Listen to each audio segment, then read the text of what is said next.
വിദ്യാർത്ഥികളുടെ തല്ലിൻ്റെ കൂടുതൽ വാർത്തകളാണ് ഇപ്പോൾ പുറത്തു വരുന്നത്. ഒറ്റപ്പാലം ശ്രീ വിദ്യാധിരാജ ITIയിലും ഒരു തല്ല് നടന്നിരുന്നു. ക്ലാസ് മുറിയിലുണ്ടായ അടിപിടിയിൽ ഒരു വിദ്യാർത്ഥിയുടെ മൂക്കിൻ്റെ പാലം തകർന്നു. മർദ്ദനത്തിൻ്റെ CCTV ദൃശ്യങ്ങൾ പുറത്തു വന്നിട്ടുണ്ട്. ഫെബ്രുവരി 19-നാണ് സംഭവം നടന്നത്. ക്ലാസ് മുറിയിലേക്ക് കയറി വന്ന വിദ്യാർത്ഥിയുടെ കഴുത്തിൽ മറ്റൊരു വിദ്യാർത്ഥി പിടിക്കുകയായിരുന്നു.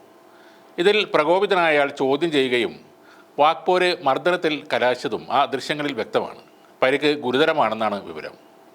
മർദ്ദനമേറ്റ വിദ്യാർത്ഥി ഇപ്പോഴും ആശുപത്രിയിൽ ചികിത്സയിലാണ്. ഇവർ തമ്മിൽ മുമ്പും പ്രശ്നങ്ങൾ ഉണ്ടായിട്ടുണ്ടെന്നാണ് പോലീസിൻ്റെ പ്രാഥമിക അന്വേഷണത്തിൽ നിന്നും വ്യക്തമായത്. മർദ്ദനമേറ്റ വിദ്യാർത്ഥിയുടെ മൊഴിയെടുക്കാൻ പോലീസിന് ഇതുവരെ സാധിച്ചിട്ടില്ല. മൊഴി രേഖപ്പെടുത്തിയതിന് ശേഷമേ ഈ സംഭവത്തിൽ കൂടുതൽ നടപടികളിലേക്ക് പോലീസ് കടക്കുകയുള്ളൂ. കുട്ടികൾക്കിടയിൽ വ്യാപകമാവുന്ന അക്രമത്തിൽ മയക്കുമരുന്നുകളുടെ സ്വാധീനവും ചെറുതല്ല. ഇപ്പോൾ മയക്കുമരുന്നിനെതിരെ കഴിഞ്ഞ ഒരാഴ്ച ഓപ്പറേഷൻ ഡി ഹണ്ട് എന്ന പേരിൽ പോലീസ് സംസ്ഥാന വ്യാപകമായി നടത്തിയ പരിശോധനയിൽ മാരകമായ ലഹരി മരുന്നുകളടക്കം പിടികൂടിയിരുന്നു. അതിമാരകവും കോടികൾ വില വരുന്നതുമായ MDMA മാത്രം 1.312 കിലോഗ്രാം പിടികൂടി. 154 കിലോ കഞ്ചാവും 18 ഗ്രാം ഹാഷിഷ് ഓയിലും ബ്രൗൺ ഷുഗറും ഹെറോയിനും വിവിധതരം ടാബ്ലറ്റുകളും ഈ പിടികൂടിയവയിൽ ഉൾപ്പെടുന്നു. മയക്കുമരുന്ന് കൈവശം വച്ചതുമായി ബന്ധപ്പെട്ട് 2762 കേസുകൾ രജിസ്റ്റർ ചെയ്യുകയും 2854 പേരെ അറസ്റ്റ് ചെയ്യുകയുമുണ്ടായി.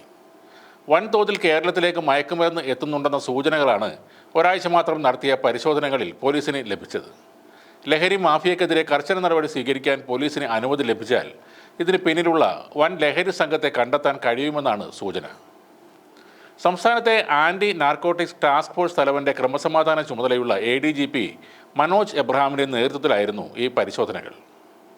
മാരക മയക്കുമരുന്നായ MDMA 1.5 കിലോയോളം പിടികൂടിയപ്പോൾ അതിൽ 594.72 ഗ്രാമും, അതായത് പകുതിയോളം മലപ്പുറം ജില്ലയിൽ നിന്നാണ് പിടികൂടിയത്. ഇവിടെ ലഹരി കേസുകളും ഉയർന്നിട്ടുണ്ട്. 213 കേസുകളിലായി 225 പേരെയാണ് ഈ കാലയളവിൽ മലപ്പുറത്ത് നിന്നും മാത്രം പിടികൂടിയത്.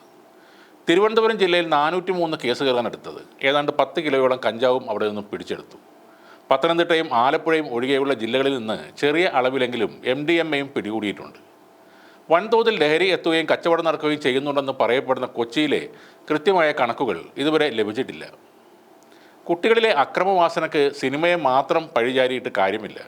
വയലൻസിൻ്റെ അതിപ്രസരമുള്ള ചിത്രങ്ങൾ മലയാളത്തിൽ മാത്രമല്ല, ലോകത്തുള്ള എല്ലാ ഭാഷകളിലും ഉള്ളതാണ്.